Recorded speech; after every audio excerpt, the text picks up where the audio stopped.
Saya akan bacakan profil dari pembicara kita malam ini. Ada di sebelah saya, Richard.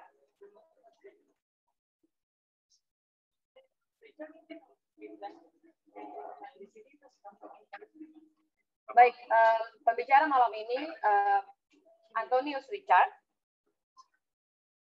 lulus dari S1 Arsitektur Universitas Parahyangan, pernah bekerja di Woha Architects, lalu mendirikan Radar, founder dan arsitek.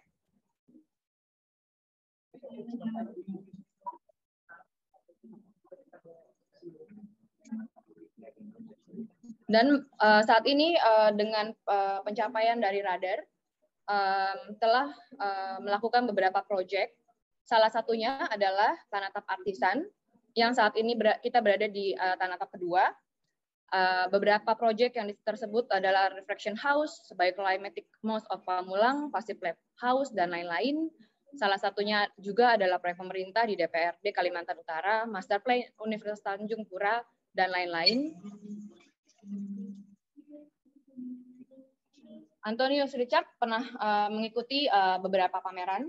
Yang terakhir adalah IAWR Indonesian Architect Week Rio 2021 yang baru saja berakhir.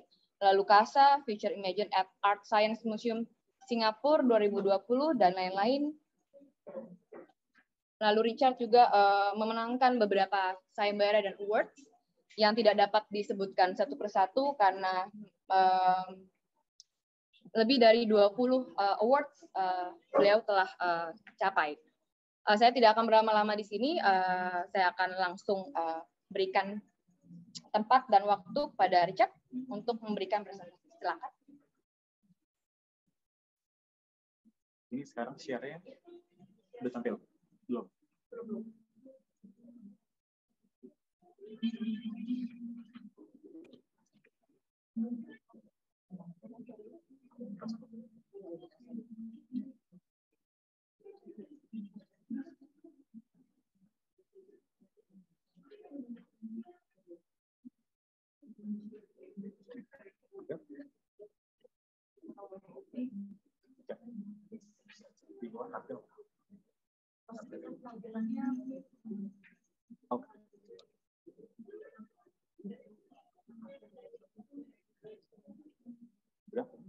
Oke.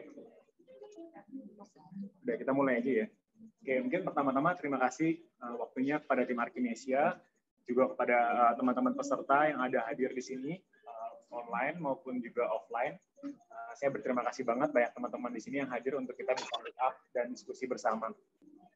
Dalam waktu yang singkat ini kita akan coba sedikit sharing tentang topik yang akan dibahas tentang design approach. Yang kita mau angkat hari ini adalah mengenai prototyping.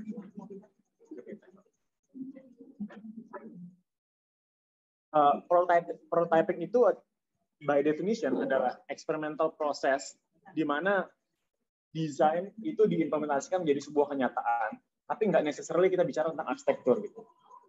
Sebelum saya bicara lebih lanjut, mungkin perkenalkan secara singkat tim kami. Kami biro yang masih sangat muda, dan juga kami sangat fokus sama bereksperimen dengan bangunan-bangunan sustainable base. Oke, kita akan masuk dalam topik pertama tentang kita bicara bagaimana sih kita bicara tentang conventional approach antara desain dan klien.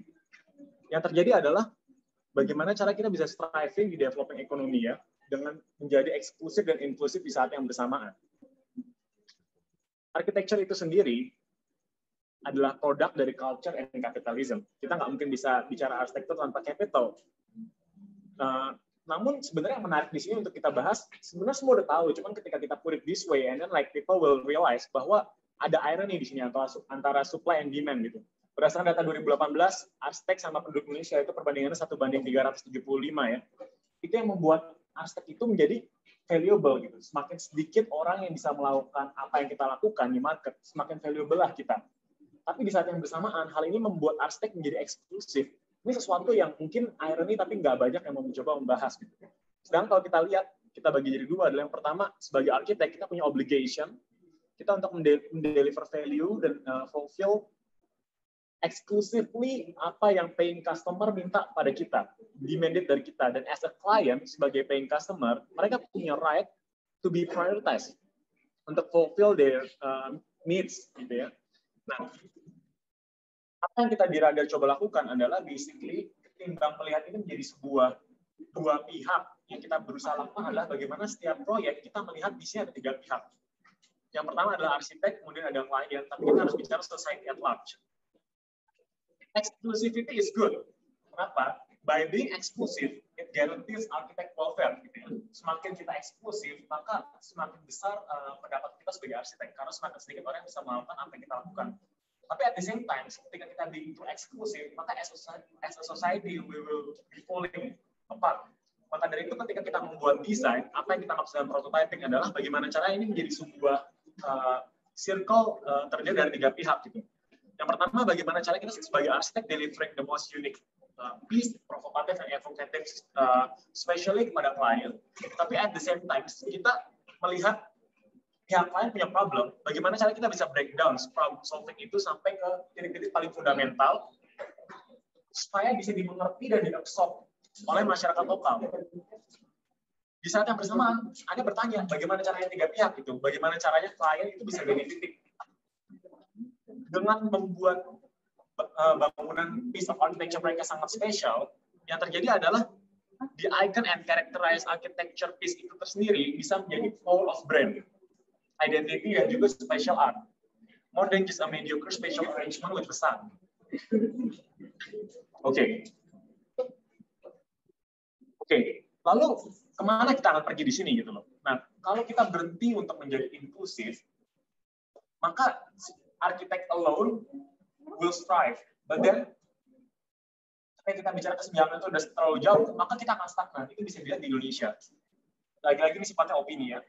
Anda bisa lihat bahwa kita nggak kekurangan arsitek, dan kita nggak kekurangan klien yang membutuhkan jasa arsitek, tapi at the system, at the society. Gitu. Basically, ketika kesenjangan kita itu terlalu jauh, maka value dari arsitek itu sendiri akan turun secara overall. Gitu. Maka yang terjadi adalah ketika kita bicara, ketika kita melakukan secara seimbang antara eksklusivitas dan inklusivitas itu sendiri, maka kita mentransform keinginan jadi kebutuhan. Kalau teman-teman bisa lihat, misalnya 10 tahun yang lalu, kalau kita mau buat sebuah cafe atau lifestyle, kita nggak membutuhkan desainer, dan the business will doing just fine. Tapi sekarang kalau kita mau membuat lifestyle piece tanpa desainer, it's absolutely ridiculous. Karena that business will not strive. Ini baru saja membuktikan statement pertama kita bahwa kita menggeser dari keinginan menjadi sebuah kebutuhan. Nah, tapi masih dalam skala interior gitu. Perlahan-lahan jika kita terus melakukan konsistensi antara eksklusivitas dan inklusivitas tersebut, maka as a society we win. Jadi bagaimana caranya kita juga membuat arsitek itu ketika marketplace menjadi sangat panas dan inovasi jadi tinggi, mau nggak mau arsitek itu dipaksa untuk berkreasi. Kenapa? Exclusivity tersebut force innovation. Ya, ketika semua orang tertantang untuk mendapatkan insentif yang lebih besar, maka arsitek dipaksa untuk menjadi sebuah innovation machine gitu ya. Dia menjadi inspiration and innovation machine gitu. At the same time, klien benefit gitu. Ketika build project-nya sudah terrealisasi, dia membuktikan kepada society bahwa dengan bisnis, dengan desain yang bagus, dia akan benefit baik dari spatial arrangement maupun dari secara bisnis gitu. Jadi dia seperti build proof dan dia akan maturing the market gitu. Dia akan membuat market jadi lebih mature. By the end of the day, educated market incentivize grassroots ekonomi gitu. Dan ketika grassroots ekonomi itu bangkit, maka dari collaborator, material, teknologi, dan teknik, semua itu bisa menjadi lebih luas. Sebagai contoh, produk. Semakin banyak yang menggunakan, semakin besar awareness masyarakat lokal terhadap pieces of materials, maka mereka akan force innovation untuk bisa berkompetisi terhadap brand-brand pesaing gitu. Nah, maka dari itu, arsitek itu sendiri penting sekali perannya bukan cuma kepada klien gitu loh. Dia hanya, Anda butuh desain, oke, saya deliver value. Tapi sebenarnya, by creating consistent prototyping dari setiap proyek kita membuat market menjadi lebih dewasa. Gitu. Jadi, arsitek di sini punya peran yang penting. Jadi, yang kita berusaha maksud adalah bagaimana caranya ketika kita mendapat brief dari klien, kita harus berpikir tiga pihak gitu loh. Oke, gimana kita men-satisfy klien, but at the same time, this project cannot be stand alone. Gitu. Kenapa? Karena harus dimengerti bahwa untuk mengerti apa tadi diagram cat yang tadi saya tampilkan, maka kita buat second chart. Ya, Ini adalah penjabaran bagaimana caranya kita melihat reviewing kita punya prototype, annual prototyping review.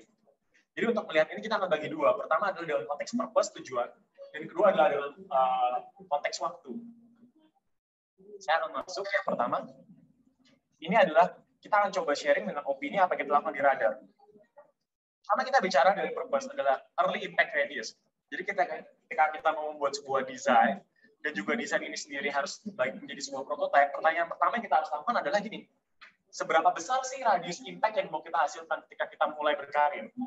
Kenapa ini menjadi penting? Karena ada sesuatu dengan konteks waktu. Literally ini adalah sangat berbahaya. Awareness, the trend of profession.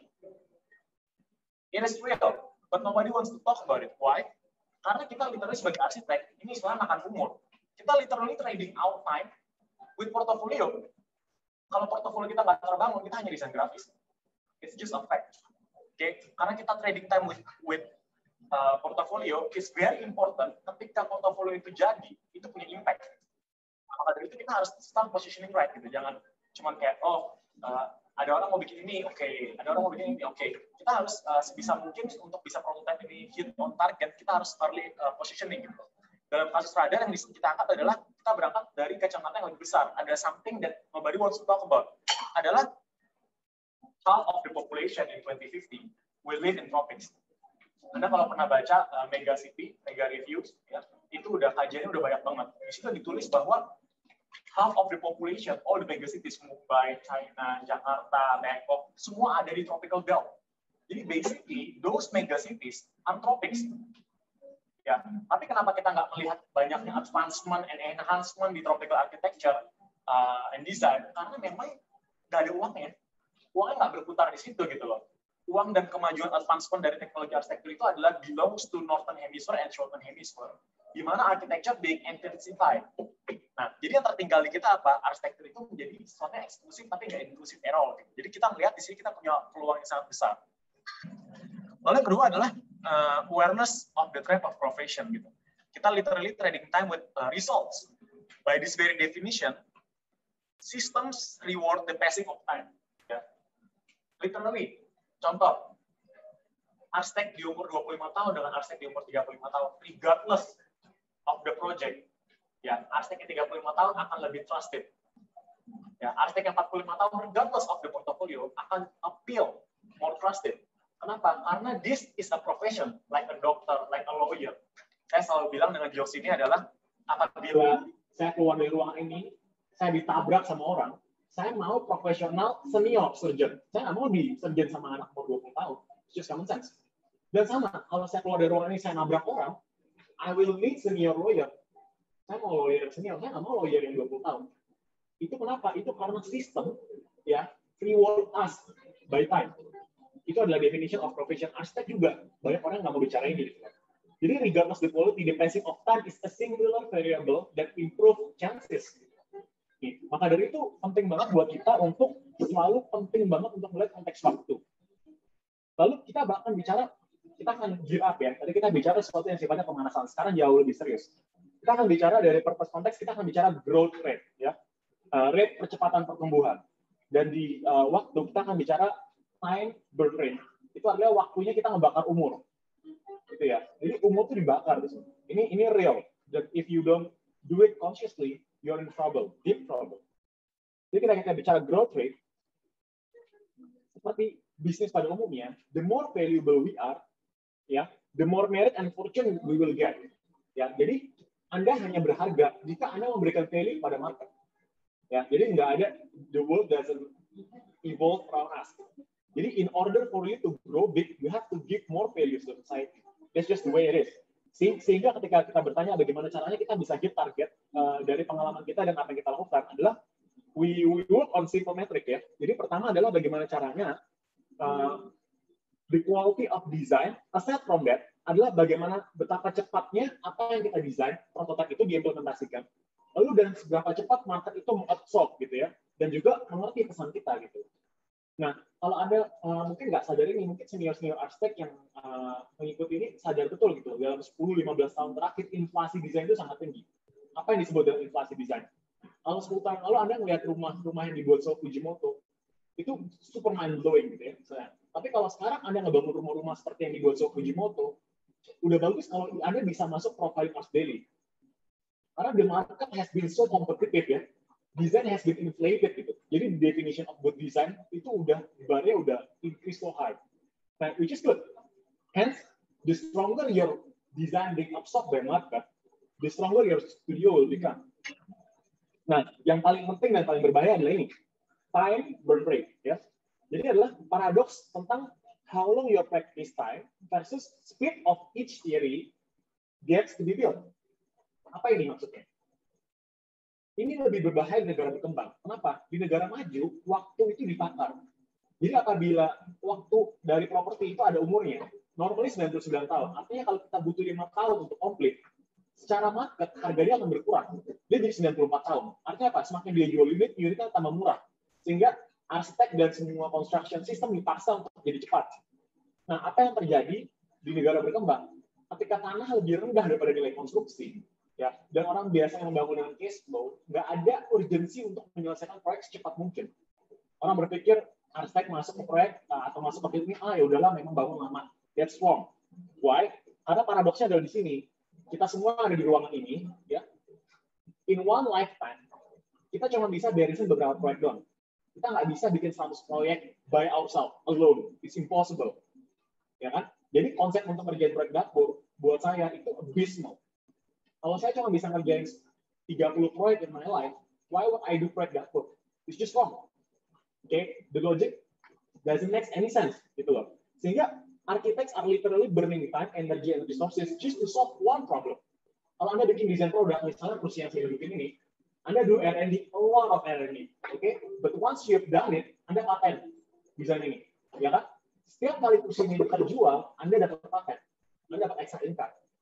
That's not the case in architecture. Anda solve a very complex situation. And what happened? Done one time, Anda nggak bisa ulang. Ketika kita tanpa sengaja ada melakukan sifatnya pengulangan, apa itu? Yang terjadi adalah itu represents lack of innovation and lack of creativity. Dia ulang lagi. Nggak kreatif, nggak inovatif. See, that's danger. Artinya apa? Anda work your whole life, you burn like 6 years of your life just to do one building. You cannot even duplicate it. Anda nggak bisa duplicate. It's just stupid. Okay? Think about it. Okay? So what can we do? Karena itu nature kita sebagai arsitek. Yang kita bisa lakukan adalah bagaimana caranya. I will spend my 6 years. Okay? But this project should inspire many people. So in that term, ya, kita doing this design very inclusively supaya although kita give this design to the paying customer, but people can absorb. People can enjoy, people can understand. That's our job. How can we break down se-inklusif mungkin sampai semua orang yang nggak bisa melakukan arsitektur pun bisa absorb. Oke, kita akan lanjut. I don't know how much time I have spent. Oke. Lalu yang ketiga saya akan tutup dengan teorinya. Kita akan masuk ke contoh, yaitu perihal evaluation and readjustment. Lalu di sisi waktu kita akan bicara strategic overlapping. Why was this important? Pertama adalah ketika kita bicara evaluation and readjustment, kalau tadi kita bicara seberapa cepat dan seberapa efisien, ya itu kita bicara speed. Yang ketiga adalah kita bicara how effective. Okay? Anda mungkin bisa jadi cepat, tapi kalau nggak efektif, market nggak akan bisa absorb. This prototype has failed. Okay? Jadi how effective and contagious, seberapa menularnya. Ya, ketika Anda buat sebuah karya, Anda lihat, sekitar kita baik arsitek maupun orang awam bisa mengabsorb dan mengaplikasikan sendiri itu di kehidupan mereka, berarti Anda cukup berhasil. Nah, yang sulit di sini adalah assessment-nya gitu loh. Karena ini kualitatif bukan kuantitatif. Sehingga assessment kualitatif itu both hard, sulit, dan juga bias. Ya, kenapa bias? Kita sangat subjektif. Ya, but it's noticeable. Anda bisa notice ini di market. Anda bisa baca pattern itu gitu. Jadi gradually kita harus readjust secara scale maupun konteks apa yang kita pikir penting yang kita coba lakukan dalam proyek kita atau kita sebut sebagai prototyping. Oke, dan saya menemukan bahwa architect alone cannot do much gitu, sehingga penting juga untuk kita kolaboratif, ya kan, dengan building industry. Building industry itu apa aja? Manufacture, teknik, contractor, ya misalnya gitu. Jadi saya merasa di era sekarang dengan cepatnya inovasi desain, Anda harus memikirkan kembali whether or not is relevant tentang arsitek harus independen, arsitek. Oke, ini sangat complicated, kita bisa berdebat tentang hal ini. Cuman ketika kita bicara tentang pendewasaan market, it's very important to be collaborative gitu.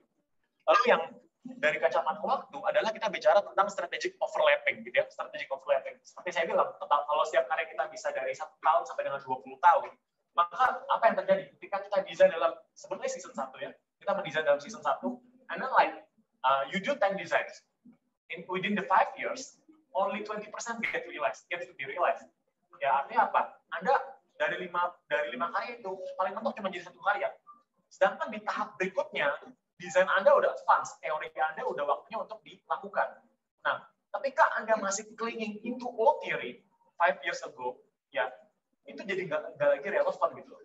Ya, dan ini ada danger-nya di sini kenapa? Anda belum tahu teori roda pertama Anda itu berhasil atau tidak. Ya, sehingga ketika Anda mengaplikasikan lagi di season kedua dan dia takes another 5 years, maka Anda baru saja mengorbankan waktu klien Anda 1 dekade.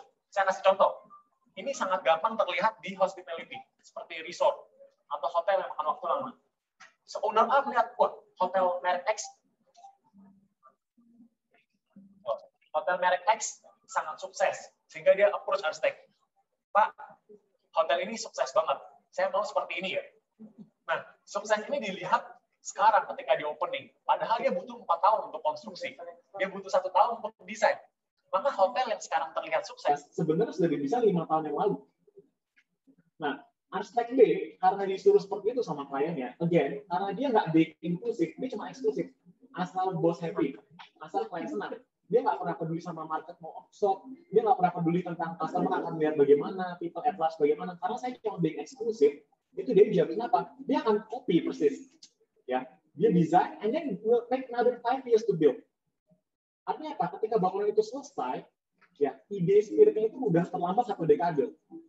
Nah, ini adalah contoh bahwa banyak arsitek nggak pernah sadar tentang the importance of strategic overlapping.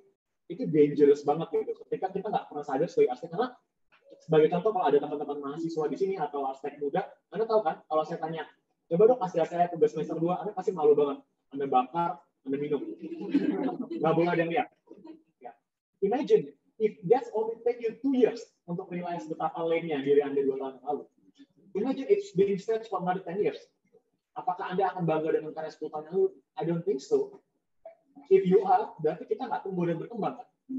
Nah, that's dangerous. Kenapa? Desain Anda harus pikir juga itu butuh waktu untuk dibangun. Jadi, ketika kita nggak benar-benar berpikir tentang aplikasi pembangunan, itu yang membuat kita jadi desainer yang eksklusif. Ketika kita inklusif, kita akan lihat nih, ini masih relevan atau enggak untuk dibangun sekarang. Or whether or not kita harus adjust. Oke, jadi ini saya coba rangkum dulu, dan saya akan coba, karena waktu saya udah terbatas, dan saya diminta sama panitia untuk memperlambat, jadi saya akan memperlambat.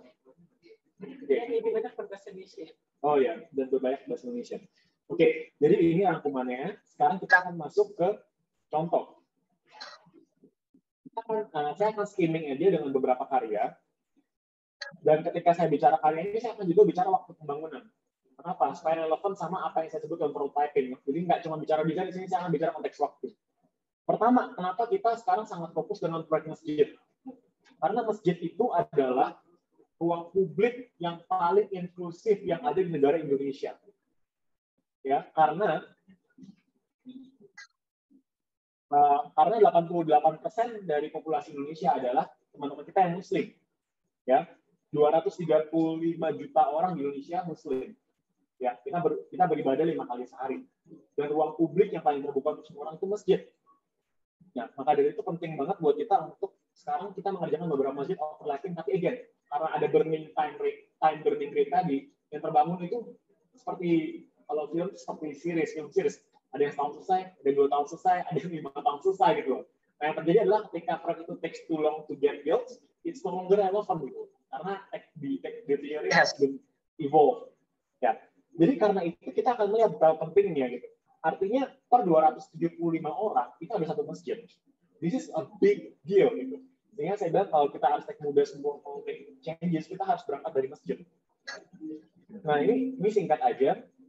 Saya nggak akan bicara desain terlalu banyak. Ini masjid yang kita buat di era COVID.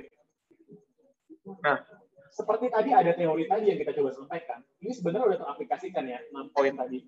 Nah, masjid ini kita bangun, burning rate-nya lama banget. Kita ngangkat 3 tahun awalnya, rencana awal. Tapi karena COVID, ya kita masuk ke poin tadi, konteks nomor 3, readjustment.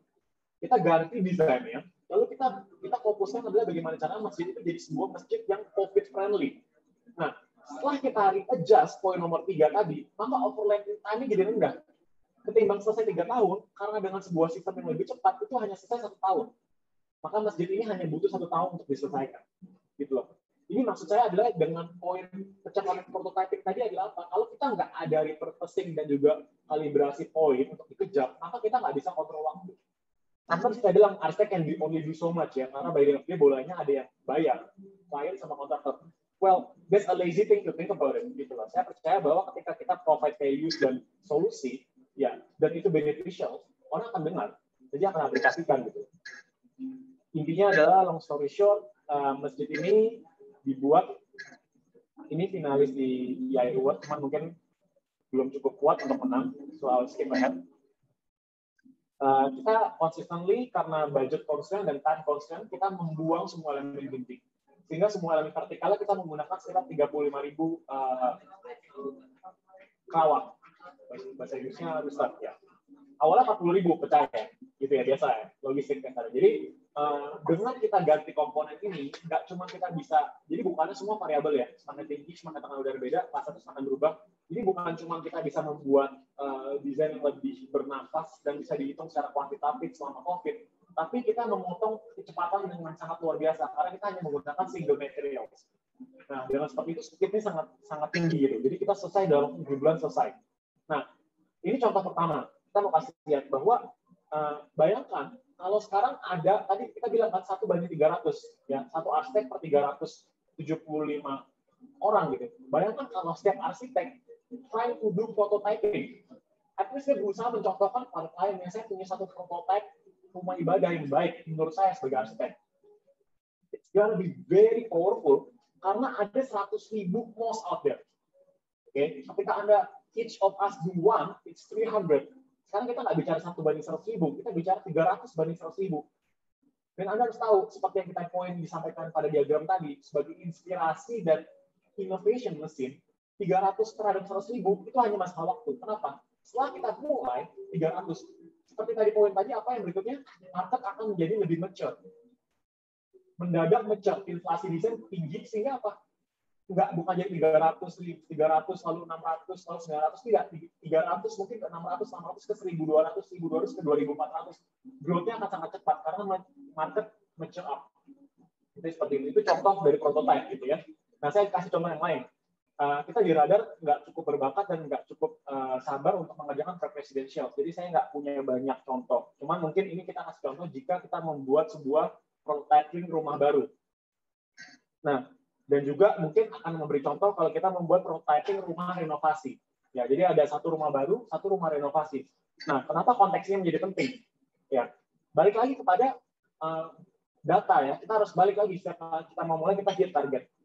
Kalau kita bilang, oh Anda punya uang, ya mau bangun rumah di Menteng, kita bikin per meternya it's real, oke? Mereka bangun per meter 50 juta. Actually, a lot of people do that. Okay? You are doing your job very good as an exclusive architect. Ya, again, being exclusive is good karena meningkatkan value kita sebagai arsitek. Ya, artinya kita dibayar makin mahal, which is good. That's what we're aiming for, supaya kita bisa hidup prosper.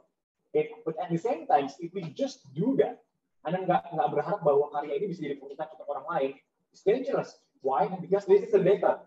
Ya, bahwa hanya 16% dari penduduk Indonesia yang actually bisa enjoy what we call house. See? Ini kenapa inklusif itu jadi penting. Kita harus tahu 95% dari poin itu adalah residential. Jadi particles kayak apartment, it's very small number. It's like 5%. Okay. Anda kenapa ngomongin rumah renovasi sih? Kenapa nggak cuma rumah baru yang keren-keren? Gitu? Semua orang bisa bikin rumah keren, gampang. Kayak bangga gitu bisa bangun rumah. Kenapa? Rumah time burning rate-nya sangat rendah. Anda bisa desain rumah 6 bulan sampai dengan 2 tahun. Jadi banyak arsitek template untuk kerjaan rumah gitu. Wah, cepet nih hit and run, jadi portal gitu loh. Nah, we have to see bigger picture gitu. Kita harus fokus untuk bikin desain renovasi. Why? Karena 40% dari growth rumah tadi itu rumah-rumah developer. Kenapa? Anda bisa KPR. Ya, Anda bukan nggak semua orang kayak saya beli dalam desain mana kayak arsitek bisa bangun. Dari 16% orang yang bisa punya rumah tadi, mereka nyicil KPR. KPR itu udah harus ada rumahnya. Jadi mostly mereka beli dari rumah developer. Jadi kalau Anda sebagai arsitek mau install the real changes gitu ya, making the real prototype, fokuslah sama renovasi. Ya, dan bukan cuma bangga bikin rumah baru. That's the point. Kita akan masuk, ini data saya skip aja ya. Jadi kita kasih contoh, ini kita ada rumah di Alam Sutra. Intinya adalah karena ini bangun baru, jadi ini kurang menarik dan kurang seksi, saya akan percepat. Again, karena kita membuat prototype, yang kita lihat adalah gini, sama seperti diagram tadi. Ini adalah diagram pertama saya akan lihat dua arah, antara saya dengan klien sebagai paying customer. Oke, ketika itu sudah selesai, saya harus tugas saya simple. Saya ensuring bahwa klien saya satisfied. Mereka happy dan mereka puas dengan hasil yang ada. Nah, misalkan bersamaan saya melakukan tugas saya, bagaimana cara desain itu menjadi inklusif, yaitu bagaimana caranya kalau rumah ini cuma adu marmer, maka orang-orang yang di pinggiran dia pikir, wah, itu bagus karena pakai marmer. Saya nggak bisa beli marmer, therefore, saya nggak bisa afford good architecture. Yang kita berusaha insight adalah, oke, good architecture can be so much more. Maka dari itu, rumah ini kita buat adalah bagaimana caranya, tanpa menggunakan AC, dia harus bisa turun 3-4 derajat. Ya, of course setelah itu kita ada passive build, passive design, whatever lah, itu udah old school. Nah, seperti gambar ini Anda lihat, kenapa itu ada struktur terbang sih? Itu sebenarnya ada bidang. Jadi saya nggak bicara sirip penangkal sinar matahari, itu bidang penangkal sinar matahari. Jadi jauh lebih efektif. Gitu. Dan rata-rata struktur-struktur yang turun ke bawah, itu kita buat shear wall yang sangat tipis, jadi struktural. Jadi kita berusaha membuat fasad yang nggak ornamental. Jadi fasadnya ya functional, as a structure, dan juga sebagai bidang penangkal sinar matahari. Jadi ini potongan rumahnya kira-kira. Dan again, saya ngasih contoh. Anda bilang, kenapa sih udah bikin kan mesti ditutupin? Itu mana bagus? Itu kan jadinya KDB-nya tinggi. Nah, ini contoh. Saya bikin apa adanya. Saya nggak akan bullshitting dan saya bilang, wah ini KDB-nya rendah, semua sesuai. Saya nggak berusaha untuk memenangkan EI Award dengan rumah ini. Enggak. Saya berusaha untuk memberikan prototype. Pertama, kliennya mau apa? Kliennya bilang, saya nggak suka nyamuk. Ya, saya nggak bisa tuh ada garing-garing kebanyakan. Oke, fine. I'm doing my job exclusively for you. That's what you want? Okay. But can I have something on my own? Gitu. Jadi saya mau menunjukkan kepada society bahwa, you know what? Kalau kita just replace tangga sebagai rem, bukan cuma karena poetik, whatever, karena sekarang semua harus pakai rem. Tapi rem itu adalah sebuah wind tunnel, vertical. Nah, in order supaya wind tunnel ini jadi efektif, adalah kontras. Jadi suhunya harus rendah, tekanan udara tinggi, dan ketika di atas itu suhunya tinggi, tekanan rendah. By default, ketika semua jendela ditutup, rumahnya tetap bernafas. Jadi ownernya mau keluar negeri 5 tahun, tuh pulang keramiknya nggak bakal bengkak-bengkak. Kayunya, karpetnya nggak bakal lompat-lompat. Masalah seperti itu. Nah, ini adalah take away yang saya ambil for me. Inclusivity yang saya mau sampaikan kepada orang adalah by trying to educate the market bahwa ada cara lain gitu loh. Although ini akhirnya KDB-nya persis dari bare minimum yang diminta 60%. Jadi mau nggak mau gardennya jadi cuma di area luar. Kelihatannya nggak seksi. Tapi kita bisa push tentang bagaimana cara kita memperbanyak area green roof. Dan juga menurunkan suhu secara global. Saya nggak akan bore you with simple passive buildings 101. Idenya ada seperti ini. Nah, kolam renang. Ya, setiap kali klien selalu minta kolam renang, saya sebenarnya selalu against. Berapa sering Anda berenang? Okay? It almost irrelevant to have swimming pool in nowadays society. Ketika Anda punya waktu untuk berenang, Anda udah terlalu tua untuk berenang. Okay? Ketika Anda terlalu sehat untuk berenang, Anda nggak punya waktu. Okay? So by the end of the day, untuk konteks segala berkembang, I always find swimming pool irrelevant. Ya, ini hanya poinnya untuk show off. Tapi again, karena saya arsitek, exclusively paid sama klien, I'll make them happy. Anda mau swimming pool, okay. But can I do something for prototyping? So this is what we do. Kita nggak pernah bikin kolam renang on ground. Kenapa? Kalau kita bikin kolam renang on ground, sama aja. Secara KDB, Anda menghilangin area resapan. Ya.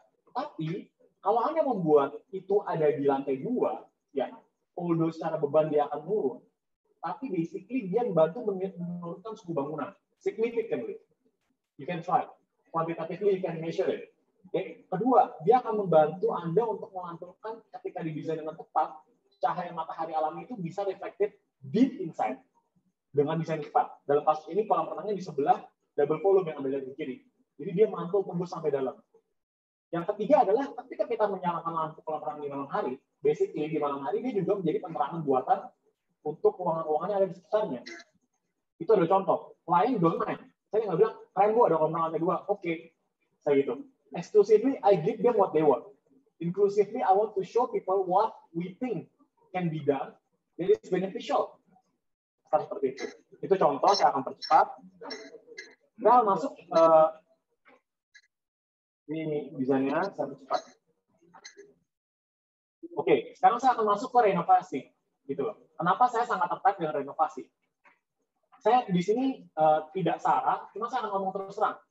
Ini adalah elephant in the room yang nggak ada yang mau bicara. Rata-rata developer membuat perumahan itu harus bisa dibeli oleh kaum Tionghoa. Maka dari itu, sisi pendek dari bangunan biasanya selalu menghadap utara selatan. I dare you.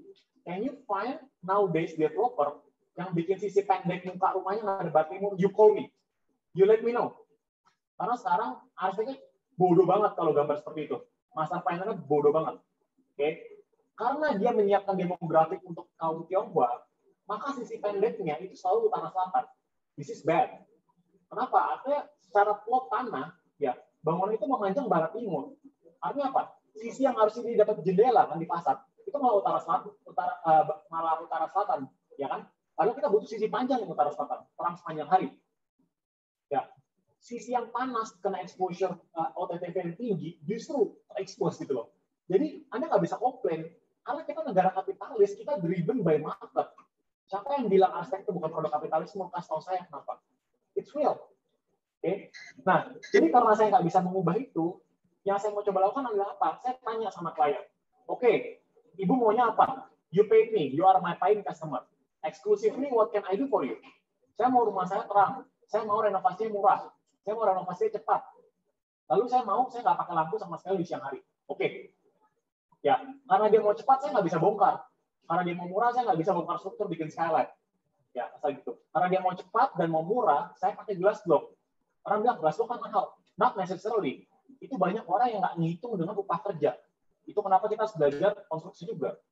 Karena itu sangat mudah dibuat dan sangat modular. Per meter perseginya itu jauh lebih murah ketimbang kita pakai bata merah atau kita pastel. Karena perapiannya sangat tinggi gitu loh. Sehingga dengan membuat sesuatu yang sangat modular, of course glass block is a glass eventually. Apakah dia sustainable? Pengerjaan gelas itu nggak sustainable. Tapi beton juga sama, baja juga sama. You have to accept bahwa konstruksi itu deal damage.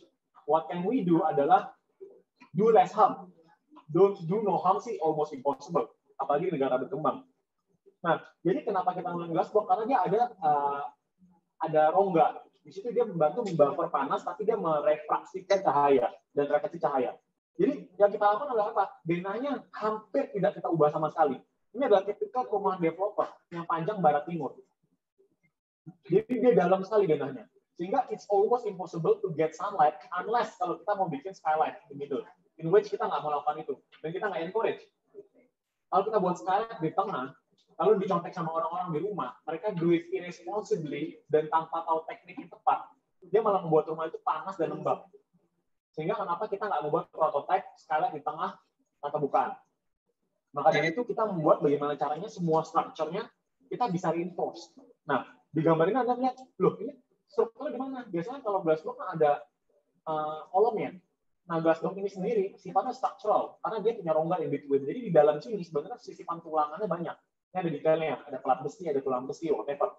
Sehingga kita nggak membutuhkan extra benefit structure. Dan kalau kita bikin dinding, kita butuh misalnya 12 meter persegi, kita butuh kolom praktis, belok praktis. Tapi dengan concealed structure, you can do whatever you want, depending on the complexity gitu.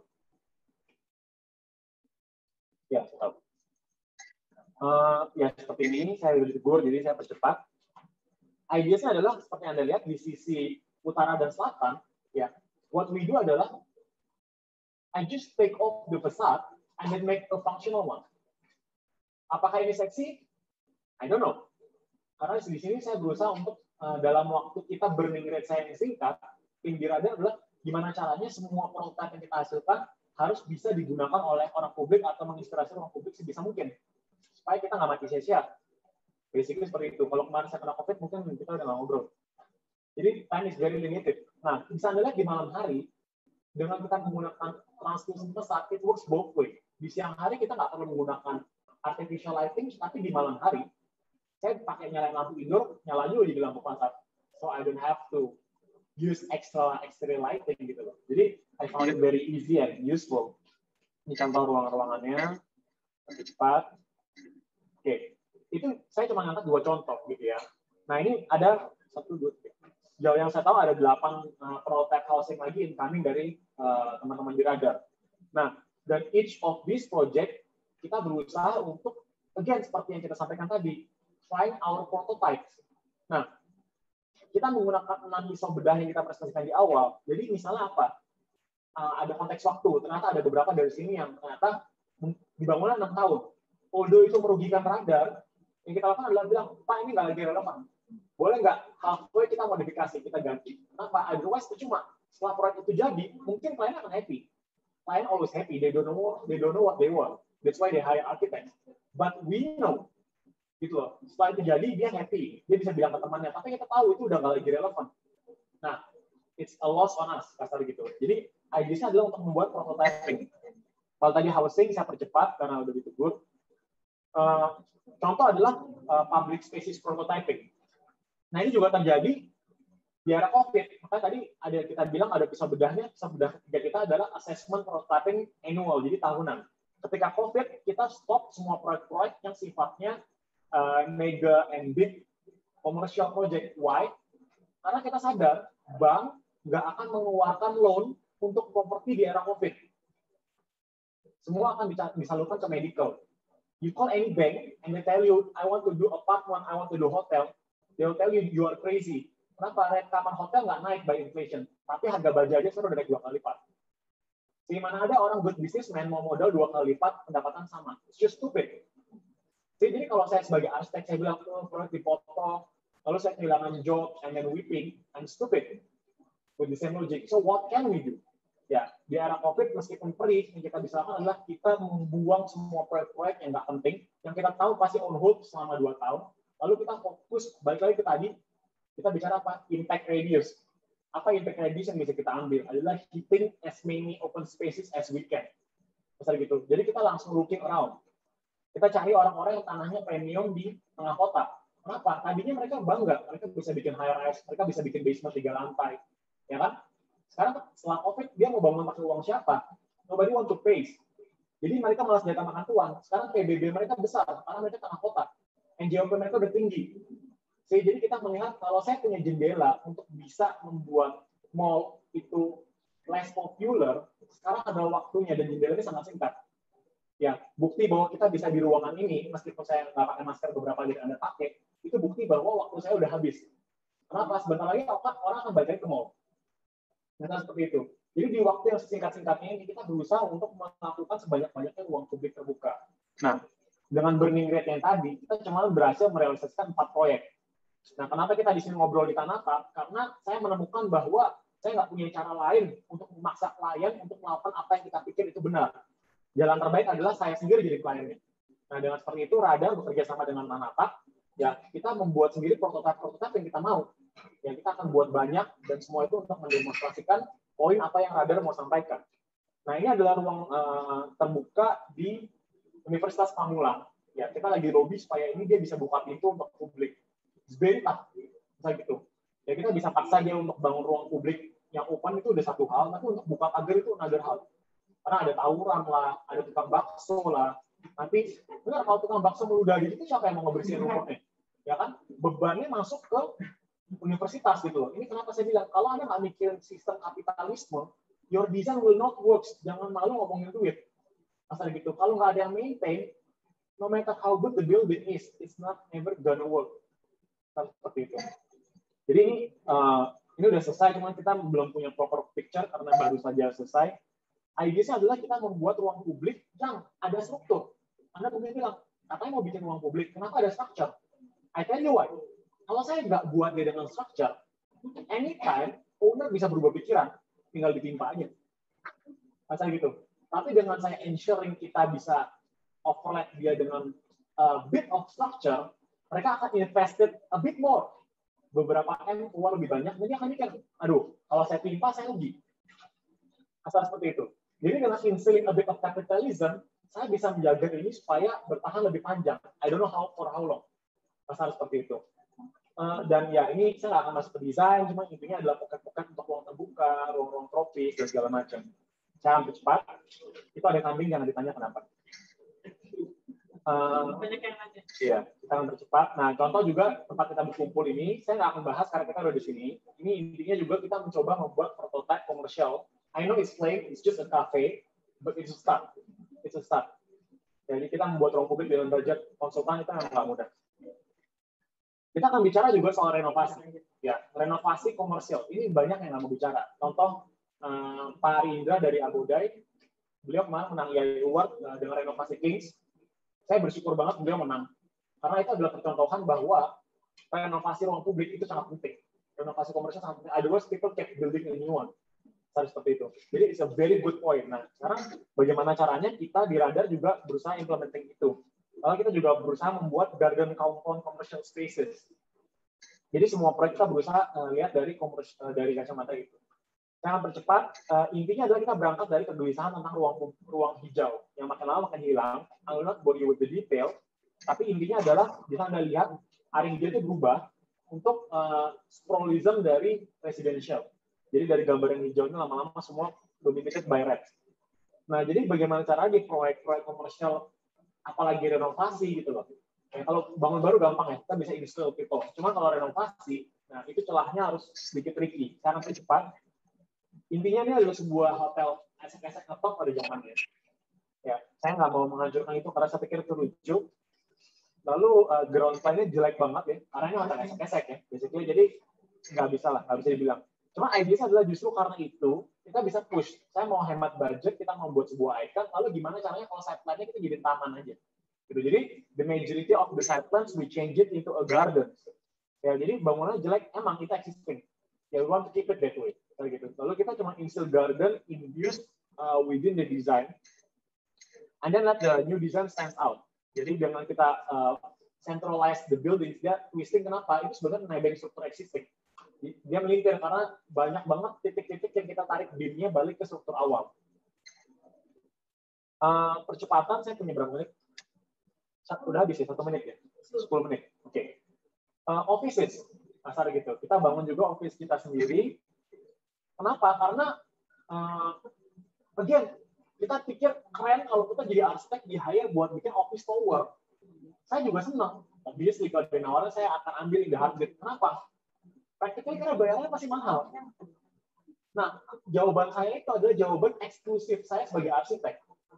Ya kan? Saya mau dibayar mahal untuk my welfare. Nah, tapi untuk society, actually do not think no one's good. Why? Karena Indonesia itu 80% adalah bisnisnya non-formal. Sehingga the idea of premises office dengan harga sewa yang seperti itu sangat nggak relevan gitu loh. Jadi ini jangan cuma di Indonesia, even di US it's no longer relevan. Apalagi negara berkembang seperti kita, jangan. Orang aja nggak bayar pajak. Kemarin COVID, ya ekonomi harusnya kita crash. Tapi everybody is doing well. Kenapa? Obviously banyak orang yang nggak bayar pajak, nggak ngaku. Gitu. Sektor informal kita sangat kuat. Jadi we are doing just fine. It's a proof. Nah, apalagi setelah COVID itu sangat arguable gitu. So what comes next? Jadi kita bicara gimana caranya kalau kita buat office yang sifatnya hub and spoke. Jadi misalnya Radar, kita punya beberapa decentralized offices, and then how about the central one? We can always figure out later on gitu. Cuman idenya adalah buat offices kecil gitu. Nah, Anda mungkin bilang, kenapa sih office kecil ini penting? Justru office kecil ini yang paling bahaya. I will not lie to you. Office saya ada di R5. Itu harusnya rumah mewah secara izin. Tapi saya bisa mengajukan izin itu sebagai ruko. Sehingga nurani saya bisa sedikit terobati. Tapi kalau saya buat ini di R3, apalagi di R4, itu berarti saya sudah melanggar. Anda pasti tahu juga arsitek yang bikin di area perumahan kan? Asal seperti itu.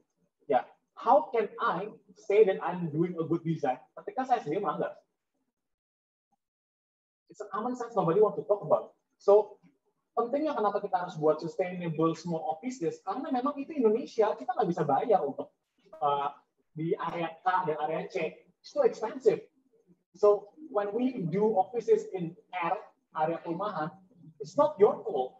Oke, but kenapa kita harus mencontohkan prototyping office kecil yang sustainable? Karena jumlahnya banyak. Ini grassroots, and they deal damage. Bayangkan, kalau setiap office itu, ya karyawan ada 20, obviously dia nggak bisa bayar air pump. Dia suntik sumur tanah. Sekarang ada yang di kompleks itu tadinya cuma 5, tapi karena diizinkan sama warga jadi 20. Siapa yang akan terluka? Society. Misalnya gitu. Jadi justru hal kecil-kecil gitu yang terlewat sama orang itu yang fatal. Who cares office Anda dapat platinum green building? Nobody cares. Karena itu very small things. You cannot change the world by those things. But what you can do adalah you can inspire people. Gitu. Jadi Anda bisa lihat ada tukang bakso lewat. I'm not ashamed. It's the fact. Ya, office kita ada di daerah perumahan. So what can we do adalah kita bikin kita bukan cuma zero runoff. Kalau Anda pergi ke kantor kita, dari riol kita masukin ke dalam site. Jadi kalau misalnya ada tumpahan riol, dia masuk ke dalam site kita. Jadi ini intinya adalah seperti itu, bla bla bla, sangat cepat. Ini adalah sebuah prototyping kita eksperimental, very low energy, very self-sustaining. I will not bore you with the details. I got few times left. Jadi saya akan contoh ke prototype berikutnya. One second. Oke. Ini adalah prototype untuk kita membangun ruang publik dengan budget yang murah. Asal gitu. Karena sekarang seperti tanah adalah wah ini cuma pakai plywood nggak dihapelin. Ini baja cuma desain kromat nggak dicat. Asal seperti itu. Ini kaca kayaknya 5 mili saya lempar kursi pecah. It's a fact. Okay. And I'm not ashamed. Why? Karena kalau basically secara budget dia nggak visible, this building cannot be realized. Anda aja tadi dapat kopi 25.000 kan? Include tiket. Gimana nutupnya? Asal gitu. Kecuali saya jual alkohol gitu loh. Jadi maksud saya adalah cuma idenya adalah kita nggak boleh ashamed, tapi kita harus bikin gimana caranya kita buat sustainable commercial spaces ya, yang compound itu artinya cheap ya, dan cepat secara bisnis untuk BEP. Kita harus bicara BEP di bawah 3 tahun. Jadi itu kita buat prototype seperti itu. Terakhir adalah prototype kita bikin mid-rise creative spaces. Jadi ini kayak mixed use gitu, basically gabungan antara hotel, office, segala macam. Ini adalah renovasi. Jadi tadinya dia rumah klasik, super klasik kayak istana gitu. Cuman we decided to keep all the profile karena kalau saya harus bikin profil itu sekarang pakai GRC, it's gonna cost me fortune. Pasti mahal banget, berapa juta per meter. Nah bukan berarti karena kalau klasik saya nggak mau terima, ya itu bisa. Tapi again saya nggak doing prototype karena pasti banyak di luar sana rumah-rumah klasik yang udah nggak lagi relevan. Kalau saya sebagai arsitek, wah karena aliran saya kayaknya hijau-hijau bullshit, saya harus ngoboin semua, saya bangun baru. Actually, I do more damage than helping it gitu loh. Jadi, saya harus lower my ego, dan kita bekerja bagaimana cara kita buat renovation yang incorporate those old profiles, kita reuse. Itu contoh prototyping, definition of prototyping. Kita lagi bikin resort, ya. Kita mau buat sebuah lobby resort tanpa AC. Ya, di tempat seperti di Bali yang basically anginnya udah bukan 45 derajat tapi 90 derajat. Ada on. Anyway, ya saya udah running out of time. Kita lagi membuat juga prototyping landscape buildings. Jadi gimana cara buildings itu integrated sama landscape. I think it's very important. Kita juga lagi buat prototyping gimana kita membuat high rise a bit more sustainable but not that expensive. Kita juga lagi berusaha membuat on progress ini. Ketika saya tampil ini, berarti ini udah masuk ke dalam our time burning rate. Ya, dan istilah artinya apa? Semakin lama waktu yang dibutuhkan untuk realize, kita harus do 3 poin di awal. Saya harus self assessment, modifikasi, atau bilang sama klien kalau ini masih bisa di stop, saya harus stop. Kenapa? Ini nggak lagi relevan. Gitu. Karena ternyata saya udah buat teori sebelumnya, saya salah. Ya, you have the guts to say that, and then like I will change, no additional fee. Kasar gitu. Tapi you have to follow. Kalau masih bisa diselamatkan gitu. Misalnya yang stop karena COVID, ya itu basically kan they haven't done any construction. Artinya apa? Kalau Anda mau ganti desain, ruginya cuma di sisi Anda. Owner nggak rugi. I think it's fine. Kasar seperti itu. Jadi testing beberapa, mungkin juga kita ada buat mixed garden embedded, dan beberapa portofolio lain yang ongoing. Jadi balik lagi ke poin tadi, even komersial maupun itu bangunan baru maupun itu renovasi, ya selalu berusaha untuk melakukan desain seperti 3 pihak. Anda, paying customer sebagai klien, and society as a whole. So your design can be a prototype. Lalu terakhir adalah tentang social religious. yang asal gitu. We need this more than ever. Jadi kenapa saya taruh ini di akhir? Saya berharap kalau memang banyak arsitek juga di sini adalah arsitek keren itu bukan mobil yang bagus, tapi proyek CSR yang banyak. Ya, I know I will be hated to say this, but it's the truth. Asal gitu. Jadi I hope yang keren adalah ketika Anda punya sebanyak-banyaknya proyek CSR. Balapan adu sebanyak-banyaknya proyek CSR. Kenapa? Karena ketika Anda mau membuat proyek CSR, berarti Anda harus cukup cuan. Berarti apa? Anda nggak akan sama saya perang harga di tender. Ya, karena apa? Anda sama saya, itu bilang, proyek CSR cuma 2, proyek gue 5. Kasih gue dong proyeknya. Itu jangan murah-murah. Ngerti ya? It's a joke. Oke, cuman the point is, ketika kita as a team, as a society, ya kita nggak banding-bandingin harga, but then like again balik lagi ke poin tadi, being inklusif itu nggak membuat aspek jadi murah. In fact, being inklusif membuat aspek menjadi lebih precious karena kita mengcover aspek exclusivity kita gitu. Nah, lastnya adalah membuat prototyping untuk area religius gitu. Ini kita buat untuk ordo, I think Universitas Asisi dia ada ordo untuk miskin, haul untuk miskin. Jadi kita membuat area ibadah dia. Ini kita buat giant shelter yang karena ikutan dari atasan harus berbentuk salib mereka. Nah, saya udah selesai. Saya udah dimarahin. Dan beberapa prototipe lain untuk proyek CSR that's gonna come. Gitu. Jadi saya akan tutup dengan ini. Kenapa apa yang kita lakukan di Radar adalah kita berusaha untuk melihat bahwa desain itu adalah proses 3 pihak dan bukan cuma 2 pihak. Gitu. Dan by doing this prototyping, kita bisa meningkatkan our time burning rate supaya ketika kita mati, ya, although we can only do a few buildings, but then the impact can be bigger than ourselves. I think that's all for my presentation. Thank you.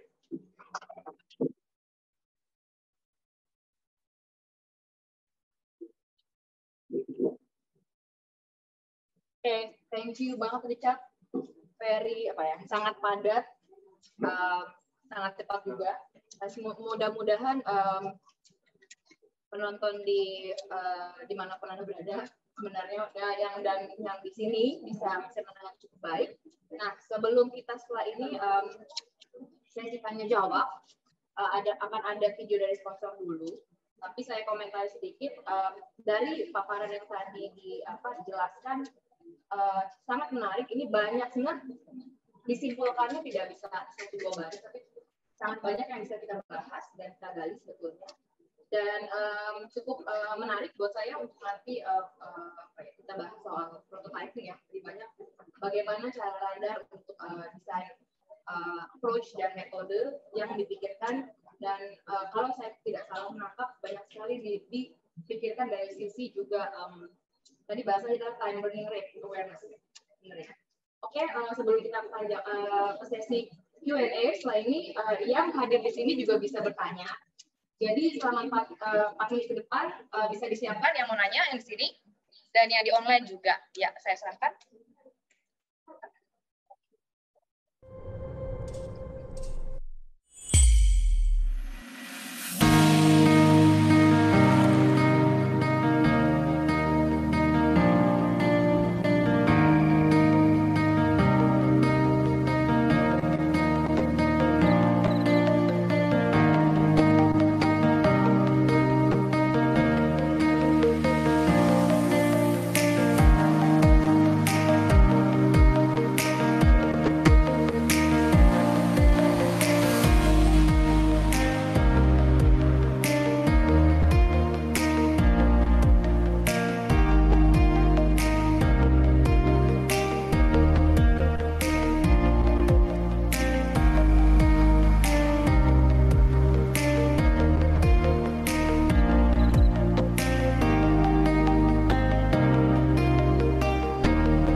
Oke. Kita masuk di sesi Q&A. Nah, ini sekarang berubah nih. Kita di belakang kita ada audiens yang live. Dan kita akan menerima juga nanti beberapa pertanyaan dari yang datang. Nah, sebelum saya masuk ke pertanyaan dari online, oke, saya ambil satu dulu ya. Nah, Cak, udah ini ya, pusing ngeliatin time burning awareness udah ya. Biasanya kita running ya. Ini terhitung ya. Meteran bisnis jalan. Oh, meteran bisnis. Oke. Nice. Oke, ini pertanyaan pertama dari online, dari Nanda Supriyono. Oke, ini ada pertanyaan. Kalau memang prototyping identik dengan memaksimalkan waktu penyelesaian konstruksi sebuah proyek, apakah radar selektif terhadap proyek yang datang ke radar? Dan kalau memang tim radar selektif, kriteria apa saja yang dijadikan sebagai acuan? Ini langsung jawab atau sama? Langsung jawab. Sebenarnya nggak ada hubungannya antara prototyping sama cepat-cepatnya dibangun. Tapi lebih kepada proyek sektor itu sendiri butuh waktu, dan kita memang harus menghabiskan waktu itu untuk menyelesaikan desain kita. Jadi poinnya satu. Nah, tapi karena konteksnya adalah tim radar rata-rata masih anak muda, sehingga untuk membuat proyek-proyek yang dengan kompleksitas sangat tinggi, itu pasti akan konfliknya lebih besar. Kita bicara kalau di proyek, ya, seperti saya bilang, basisnya ada profesi. Artinya apa? Semakin berumur kita, ya, semakin kita di work by being older. Itulah arsitek. Salah satunya definisi dari profesi. Artinya ketika saya merasa oke, saya belum cukup banyak membakar waktu saya berinteraksi yang panjang.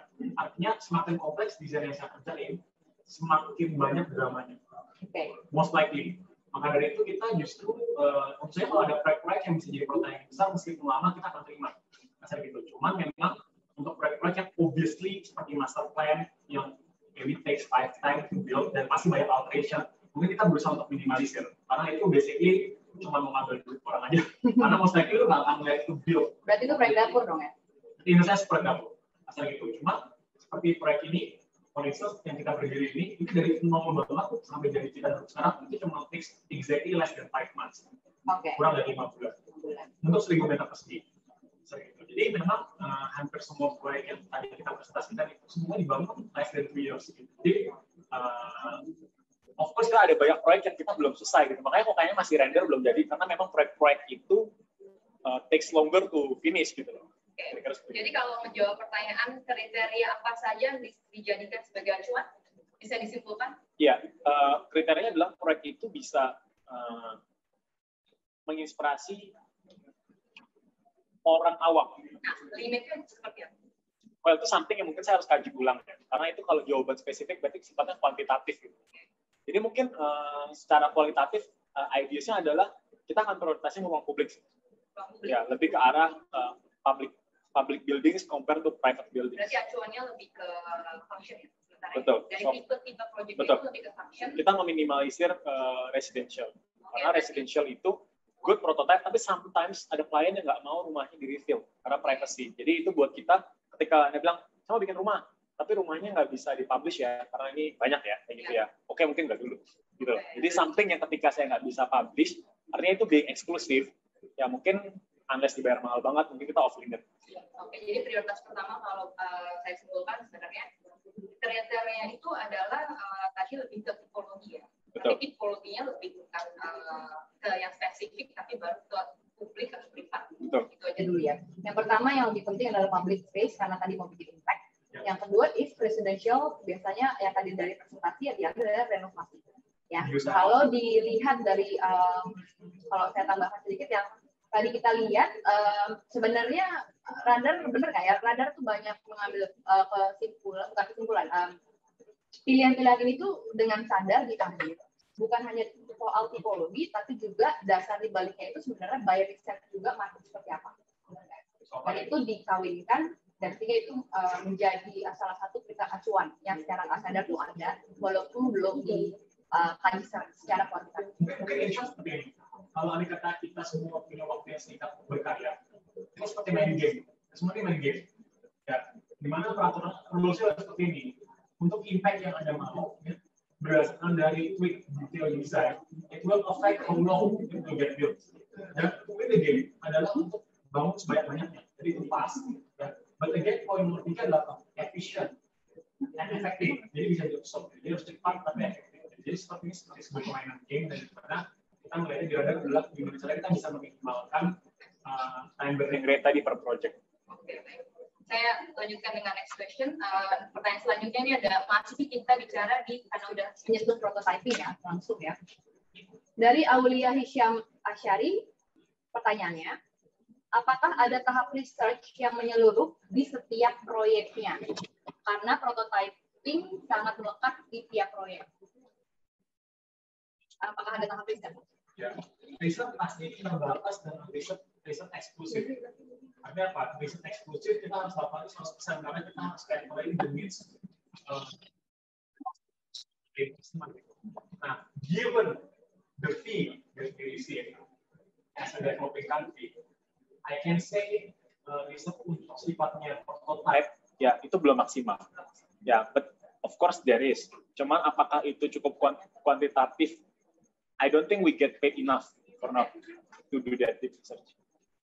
Baik, so semoga menjawab ya pertanyaannya.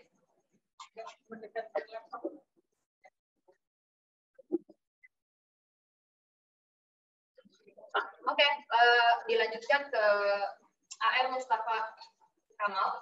Pertanyaannya, bagaimana rasio antara proyek yang menggunakan prototyping dengan proyek yang tidak? Apakah ada proyek yang pertanyaan saya, apakah ada proyek yang tidak menggunakan prototyping?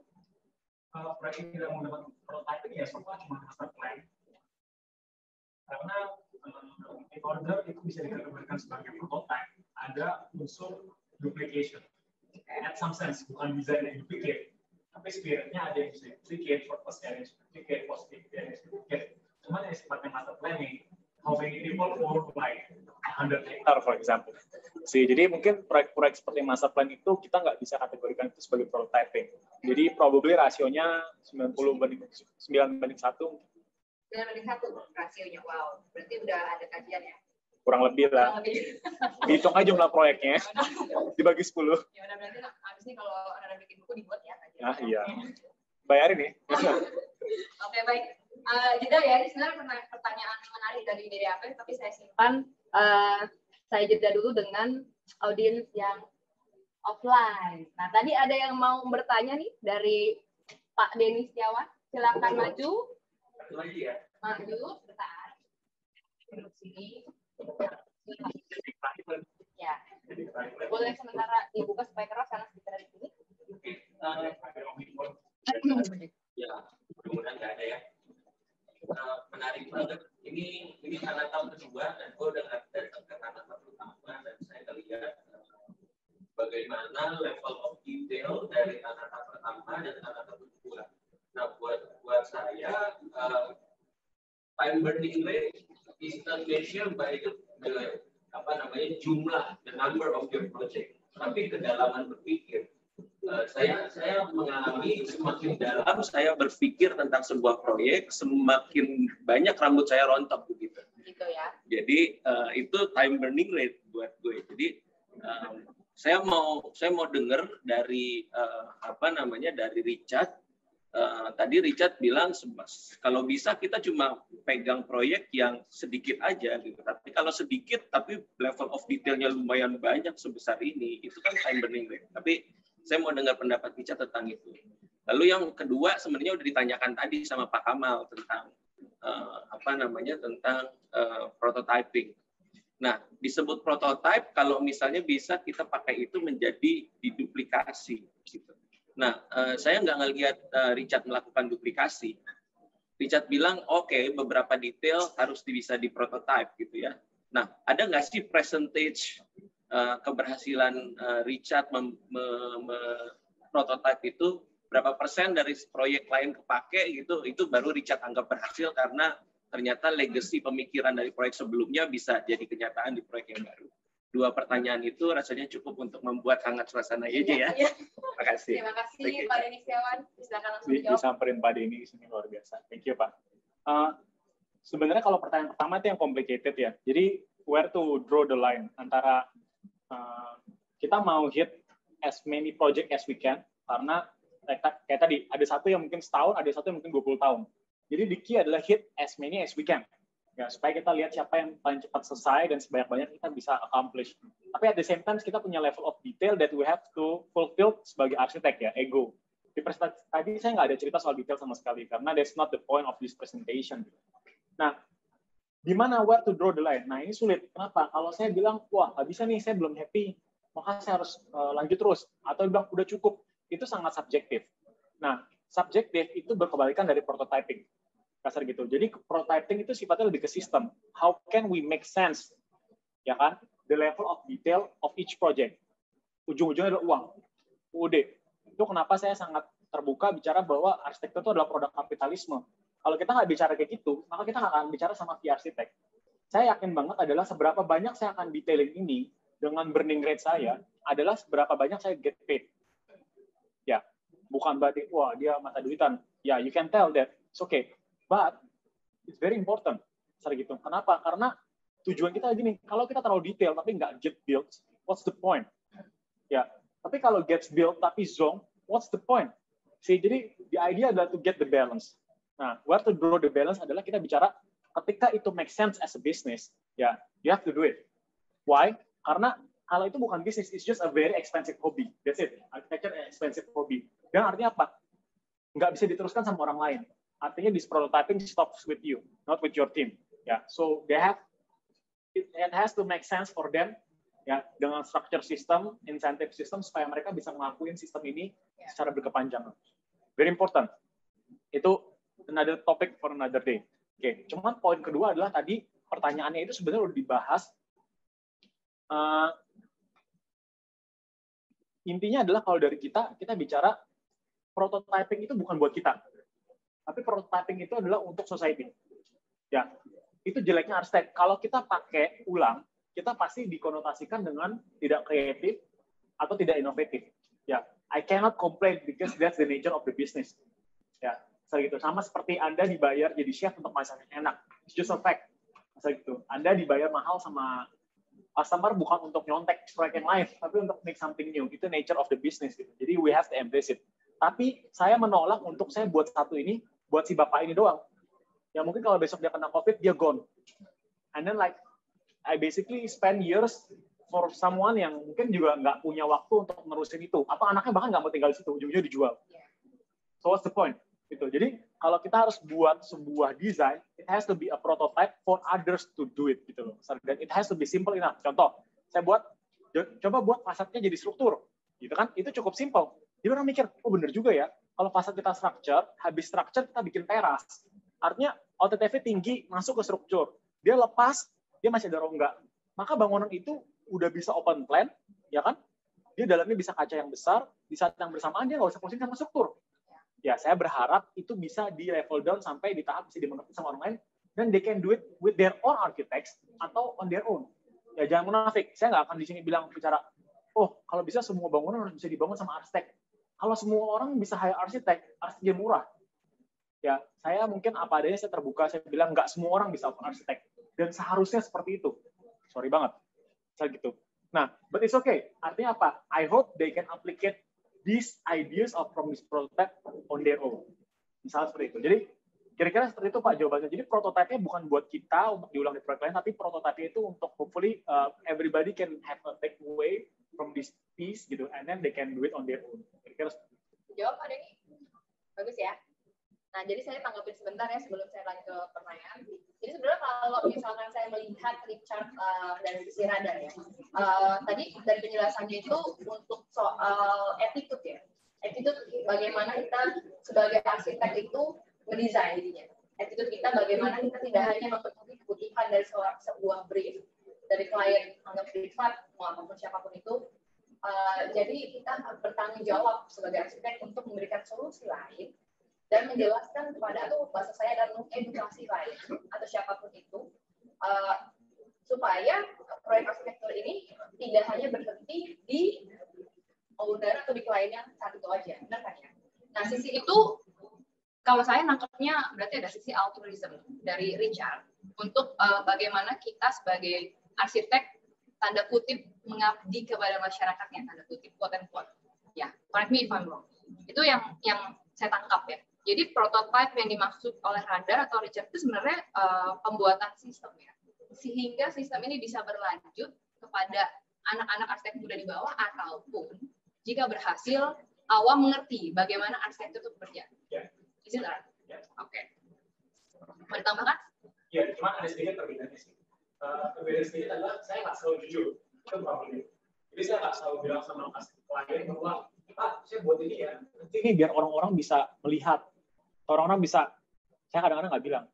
Saya kadang-kadang bahkan nggak pernah bilang sama klien kalau bangunannya sustainable. Saya nggak akan meeting bilang kayak, oh bangunan Bapak bisa reduce OTV berapa. Pertama, they don't care. Kedua, that sounds expensive. Oke. Jadi kita cuma bilang, Pak, cuan Bapak segini, Bapak BEP berapa bulan, ya kan? Ini keren loh kayak gini, nanti viral, ya kan? Ya kan? Nah, sustainable nanti buat acara Arkinesia gitu misalnya gitu. Biar dengar sama mahasiswa gitu. Maksudnya adalah nggak berarti karena itu benar, itu harus dikatakan. Itu sih kalau menurut saya sih ke klien. At least saat ini society kita seperti itu. Tapi bukan society. It's my constraint. Kenapa? Karena dalam kacamata, makanya saya bilang poin pertama saya apa tadi? Awareness of profession. Karena kita masih bunch of kids, ya, practically. It's a fact. Daripada saya whipping around, saya ngeliat, oke, go kids. What can I do? Ya, artinya gitu. Daripada saya meninggikan kemungkinan untuk konflik, saya berusaha untuk mereduce konflik. Jadi saya nggak bohong. Sometimes I just don't say it. Saya gitu. Tapi kalau obviously misalnya kayak Pak Denny ngomong, Pak ini sustainable, wah masih kalian bagus Pak, oke, ikut setuju, cakep. Saya gitu. Mungkin jadi bukan karena society-nya, tapi dari kitanya. Ya, maksud saya adalah ini adalah bagian strategic marketing, bukan strategic bagian dari bagaimana kita berkomunikasi dengan tapi sebetulnya yang saya maksud adalah awareness tentang sustainable ini seharusnya suatu saat kita berharap tidak hanya stop di arsitek aja, tapi itu sebuah attitude yang harus dilakukan oleh bangsa ujung-ujungnya. Tapi terlalu terlalu mulia ya. Berarti arsitektur itu saya nggak mulia ya. Saya bukan orang mulia. Oke, next kita kan. Oke, ini pertanyaan menarik. Kita dari prototype kita geser dulu. Ini kita balik ke awal. Jadi apa arsitek, halo. Terima kasih Mas Richard. Materinya sangat insightful as always. Tanya sedikit Mas. Ada dua. Yang pertama, as emerging architect. Pada saat awal-awal, bagaimana Mas Richard start dengan good positioning? Kita ngomongin good positioning. Yang sesuai dengan visi, tanpa ngerjain proyek dapur, di satu sisi bisa menghidupi operasional kantor. Nah, ini agak bongkar dapur sedikit nih kayaknya. Gimana? Jawab dulu yang sih yang ini. Sebenarnya gini, banyak orang suka view, tapi nggak bikin master plan. Itu ironinya, kita arsitek, kita planning for the buildings, tapi kita nggak planning the business. Ya, because it's taboo. See, awalnya berat, cuman saya nggak mungkin cerita whippingnya ya. Cuman intinya adalah salah satu poin dari keberhasilan itu kalau saya belajar adalah delayed gratification. Delayed gratification. Ini common sense, everybody knows it. Ya, artinya seberapa jauh kita bisa mendelay gratifikasi cepat sekarang kita dapat gitu kasarnya. Jadi ketika Anda mau membuat planning misalnya, wah, kalau saya bikin rumah atau bangunan kayak gini langsung dibayar sama si Om, nilainya sekian. Tapi kalau saya nggak terima proyek ini, saya nggak makan. Ya nggak sebodoh itu. Anda harus zoom out. Bagi kita tadi, makanya kita punya pisau bedah tadi. Yang pertama adalah, kita bilangnya adalah berapa radius of impact. Ya, saya bilang radius of impact artinya apa? Tujuan pertama kita mau impactful. Kedua adalah karena kita kecil, ya radius kita kecil. Misalnya gitu. Jadi better to know our strength. Jadi misalnya kalau di Radar kita tahu waktu saya start itu kita muda banget lah, below 25. Misalnya gitu. What can I do gitu? Kalau kita approach klien dan bilang kayak, kamu lebih muda daripada cucu saya. That's the end of the conversation. Ya, and then lu mau bilang bikin apartemen. What are you talking about? Asal gitu loh. Jadi, tahu kelemahan kita adalah salah satu kekuatan terbesar. Benar gitu. Nah, jadi pertama balik ke jawaban itu secara singkat adalah gini. Kita tinggal map out ke 5 tahun, asal gitu. Kenapa? Karena saya udah memperhitungkan burning rate gitu loh. Jadi kalau saya terima proyek seperti ini, oke, burning rate cuma setahun. Oke, bukan masalah, ini kita bukan bicara OPEX ya, operational cost bukan. Tapi kalau ada kata saya terima duit segini, oke, ini selesai portfolio. What kind of project that I will get? Contoh saya nerimain proyek interior. Ya, karena kita arsitek yang idealis atau semua yang ada di sini idealis, kita pasti akan do a very good job. That's the problem. Karena Anda do very good job, ya kan, gets published, Anda akan dapat proyek serupa. Pertanyaannya adalah simple, apakah proyek yang Anda do very good job ini adalah radius of impact yang Anda mau lakukan? Sometimes orang get drifted apart aja karena kayak tante saya mau bikin rumah, om saya mau bikin kafe, drifted apart. Dia nggak memperkirakan zona radius of impact dia gitu. Jadi ketika dia goes with the flow, that's very dangerous. Kenapa? Karena kalau Anda do a very good job, it's a problem. In the long run, ya Anda nggak bisa. Tadi makanya saya di diagram saya bilang annual prototyping analysis. Artinya apa? Apapun yang Anda lakukan harus bisa di-track per tahun. Are we in the right path? Or are we drifting into the wrong one? Or maybe we should drift. I'll give you one example. Radar awalnya sangat ambisius buat hit proyek-proyek besar. Tapi setelah COVID happen, kita realize, COVID has happened. Portofolio kita yang terbangun semuanya medium to small. Nggak ada proyek besar.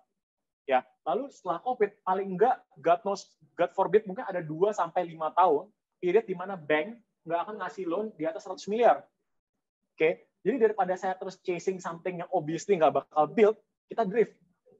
Oke, kita sekarang hit medium, tapi yang speed-nya lebih tinggi, tapi bisa lebih kreatif. Gitu. Jadi, itu something yang dari awal nggak di-plan, tapi memang sometimes dengan being annual, tadi kita review, kita tahu how to position ourselves. Oke, cukup panjang. Semoga intinya dapat dimengerti ya. Oke, kita bergeser, ini ada sedikit soal arsitektur tropis. Nah, Kevin, bagaimana pemikiran radar tentang menyikapi curah hujan yang tinggi dan terik matahari sepanjang tahun di proyek-proyek public space milik radar yang sangat berdampak? Ya, seperti ini. Kita ngumpul di ruangan kayak sate gini. Karena di luar sebenarnya udah ada a very good amphitheater that can fit 500 people, tapi nggak bisa dipakai. But it's okay. Why? Karena dari awal saya membuat desain ini dengan asumsi bisnis apabila hujan setiap hari sepanjang tahun, saya tetap harus BEP sesuai target yang saya mau. Jadi supaya kita bisa optimal adalah balik lagi sama targetnya. Jadi kalau kita mau design something yang sifatnya tropical, then it has to embrace. Tropical ini by the end of the day bukan sebaik-baik. That's just wrong. Tropical architecture is very deep, dan saya bahkan nggak cukup kompeten untuk bicara tentang itu. Ya, cuman kalau yang dimaksud dari pertanyaan ini adalah, kita mau embracing many open spaces gitu kasarnya, and then how can you justify it gitu. Kalau saya mau bikin banyak open spaces, gampang. Awalnya mau gimana dulu? Kalau awalnya basic kita bicara secara bisnis, make sure your investment can be paid off, ya, with said area gitu loh. Jadi by the end of the day, doesn't matter mau desain seperti apa, tapi harus balik lagi sama purpose dan tujuan awalnya. Kalau dihubungkan sedikit ya, saya tambahkan sedikit. Kalau dihubungkan sedikit dengan peraturan, ada hubungannya nggak ya? Maksudnya kadang-kadang batasan itu membentuk juga arsitektur. Contoh seperti KDB. Definitely. Makin banyak constraint desain makin gampang. Makin nggak ada constraint desain makin sulit. Ya, salah. Makin banyak constraint, makin gampang bikin desain yang kredibel. Ya, makin sedikit constraint, makin sulit bikin desain yang kredibel. Kenapa? Karena artinya kalau makin sedikit constraint, self assessment-nya ada di diri kita, dan kita sangat bias. Ya. Ini sebelum masuk ke topik renovasi. Ya, renovasi, ini ada 2 pertanyaan lagi. Saya ambil 1 orang lagi yang mau tanya, siapa? Boleh ke depan?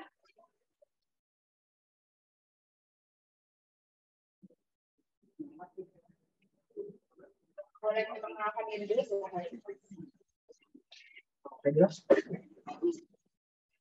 Kalau pakai masker, coba dikeras lagi ya. Nama saya Muhammad Rizky Putra Siregar, mahasiswa S1 dari Binus University. Kebetulan juga muridnya Pak Ji Setiawan. Tadi, mohon maaf, mungkin ini merupakan pertanyaan yang agak absurd atau naif dari seorang 19 tahun dari saya. Namun, seorang memberitahu saya bahwa kita sebagai arsitek dapat menjadi superhero atau supervillain saat yang sedang bersama. Tergantung kita memilih. Itu sebuah metafor, namun nampaknya jika dipikir-pikir lagi itu masuk akal berdasarkan hal-hal karya apa yang kita lakukan, seperti Richard tadi sampaikan, kayaknya semua orang main game, jadi ada online.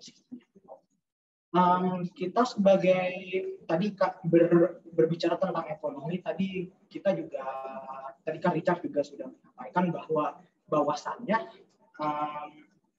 bahwasannya ini semua hanyalah permainan cuan untuk mendapatkan banyak penghasilan. Namun saya jadi berpikir-pikir juga berhubungan dengan ekonomi.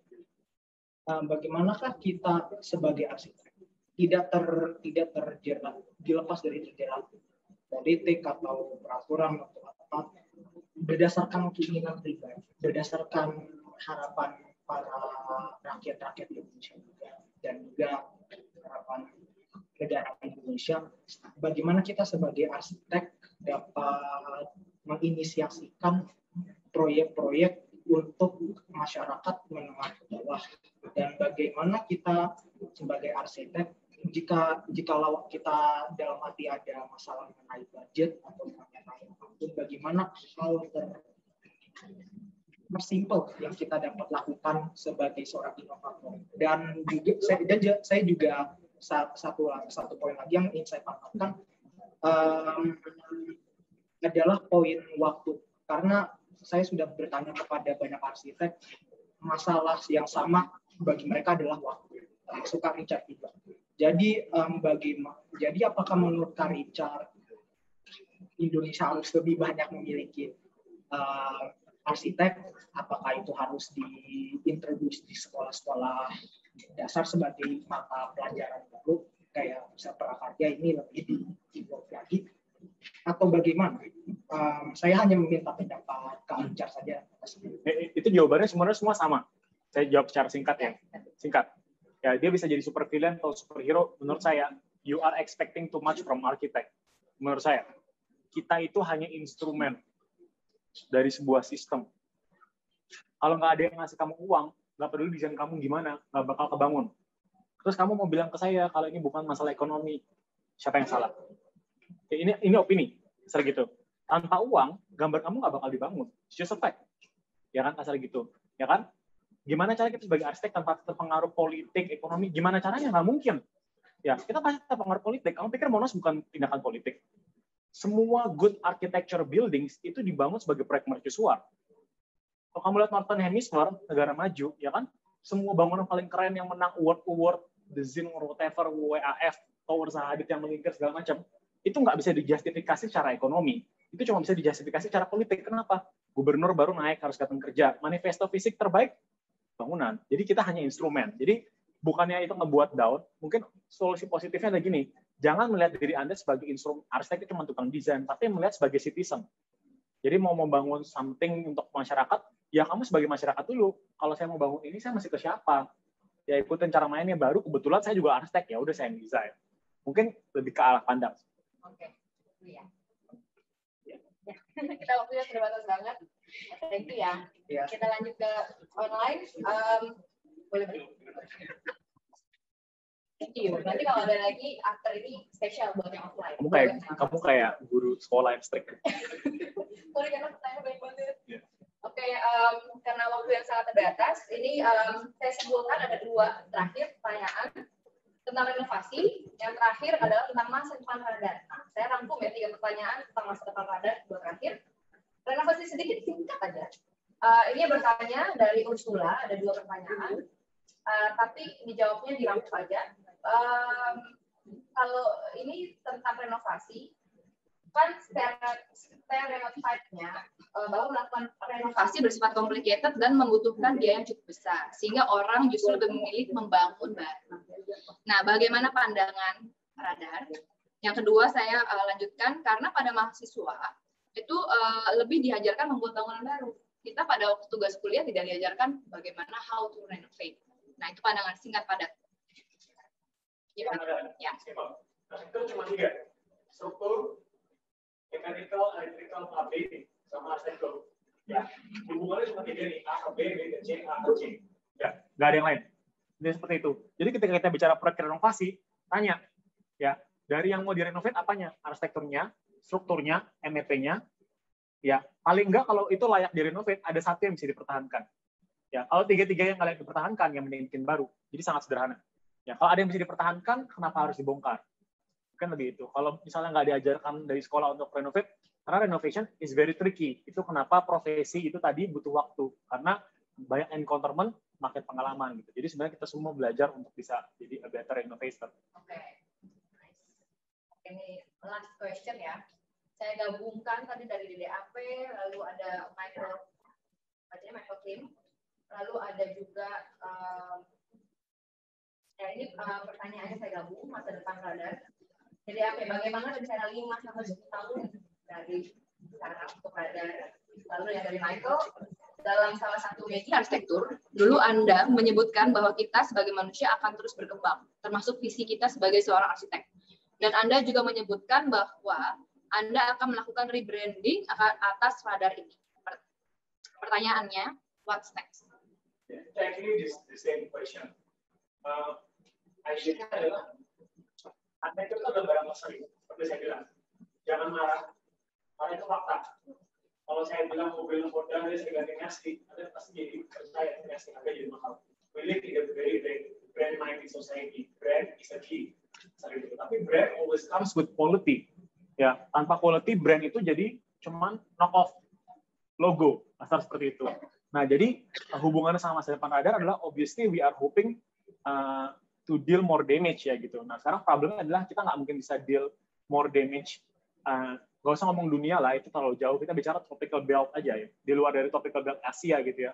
Ketika kita di dalam negeri aja belum punya safety of economic. Artinya gini, poin di mana teman-teman di radar nggak perlu pitching proyek atau in a very safe ya for like few years ahead kita bisa dapat comfortable projects that we like and then we can go underdog asal gitu untuk branching out keluar dan trying to do more fun prototypes gitu. Hubungan sama brand apa? Hubungannya sama rebranding adalah kenapa? Karena mungkin sekarang saya brandnya up because I started this brand with no portfolio. Asal gitu. Given the times we have evolved, I think it's a very common sense for us to rebrand. Kenapa? After a few years, you are not even the same person as you are.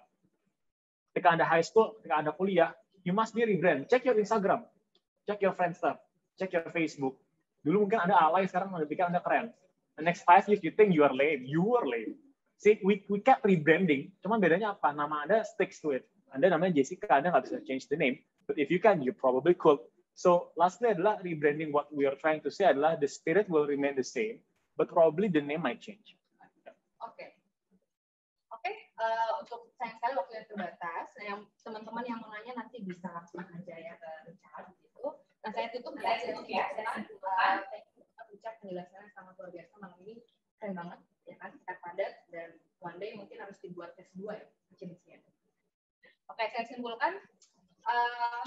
Jadi malam ini terkait dengan design approach and method, saya menyimpulkan bahwa untuk dari radar, saya menangkap beberapa hal bahwa making prototyping is important.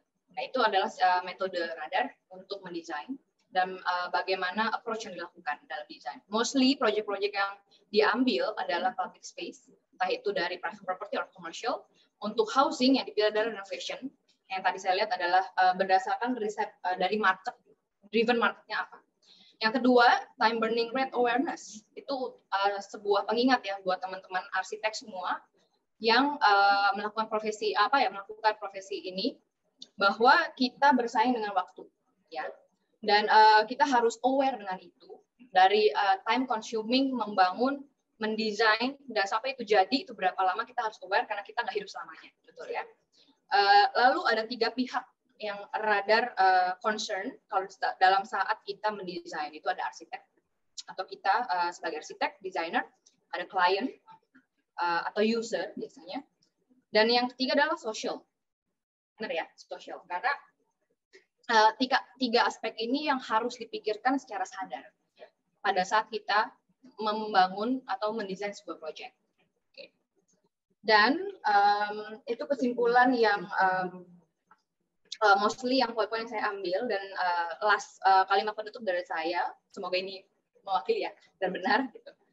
So a concern radar itu how to make an impact dari sebuah project. So for make an impact, you have to be aware for what you doing or design or in taking projects by doing research for what you want to change.